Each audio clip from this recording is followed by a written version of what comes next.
வணக்கம் நண்பர்களே, என்னோட சேனலுக்கு உங்களை வரவேற்கிறேன். நவகுஞ்சரம் என்றால் என்ன என்பதை பற்றி தெரிந்து கொள்ள வாங்க இன்னைக்கு காணொளிக்குள்ளே போகலாம். நவகுஞ்சரம் என்பது இந்தியாவின் காவியமான மகாபாரத கதையில் இடம்பெற்ற 9 வெவ்வேறு விலங்குகளின் உடல் உறுப்புகள் கொண்ட உயிரினம் ஆகும். 9 மிருகங்களின் உடல் உறுப்புகள் சேர்ந்த கலவை இது. சேவலின் தலை, மயிலின் கழுத்து, எருதின் திமில், சிங்கத்தின் இடை, பாம்பின் வால், யானை, புலி, மானின் கால்கள், மனிதனின் கையுடன் கூடிய விலங்கு நவகுஞ்சரம். நவ என்றால் 9 குறிக்கிறது. 9 விலங்குகளின் கலவை என்பதால் நவகுஞ்சரம் என்ற பெயர் பெற்றது. ஒரிய மொழி கவிஞரான சரளதாசர் எழுதிய மகாபாரத கதையில் நவகுஞ்சரம் சித்தரிக்கப்பட்டுள்ளது. அர்ஜுனன் மலை மீது தவம் செய்து கொண்டிருந்தான். அப்போது நவகுஞ்சர உருவெடுத்து ஸ்ரீ கிருஷ்ணர் அர்ஜுனன் முன் தோன்றினார்.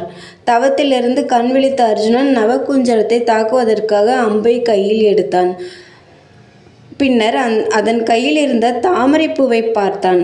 அர்ஜுனனுக்கு கிருஷ்ணர் சொன்ன வார்த்தைகள் ஞாபகத்திற்கு வந்தது. மனிதர்களின் எண்ணங்கள் ஒரு வரையறைக்கு உட்பட்டவை, உலகமோ எல்லையற்றது என்பதை உணர்ந்தான் அர்ஜுனன். வெவ்வேறு விலங்குகளின் உடல் உறுப்புகள் சேர்ந்து அதன் உடலமைப்பை பார்த்து இதுவரை பார்த்திராத ஓர் உயிரினமும் இந்த உலகில் இருக்கலாம் என நினைத்தான். தன்னை சோதிப்பதற்காக இந்த உருவில் வந்திருப்பது ஸ்ரீ கிருஷ்ணர் தான் என்பதை தெரிந்து கொண்டு எடுத்த வில்லை கீழே போட்டுவிட்டு வணங்கினான். ஒடிசாவில் விளையாடப்படும் கஞ்சுபா சீட்டுக்கட்டு விளையாட்டில் நவகுஞ்சரம் ராஜாவாகவும் அர்ஜுனன் மந்திரியாகவும் சித்தரிக்கப்பட்டுள்ளனர். ஒடிசா மாநிலத்தின் பாரம்பரிய ஓவிய பாணியான படாச்சித்ரா ஓவியத்தில் நவகுஞ்சரம் பல வகைகளில் வரையப்படுகிறது. நவகுஞ்சரத்தின் உருவம் பூரி ஜெகநாத் கோவிலின் வடக்கு புறத்தில் செதுக்கப்பட்டுள்ளது.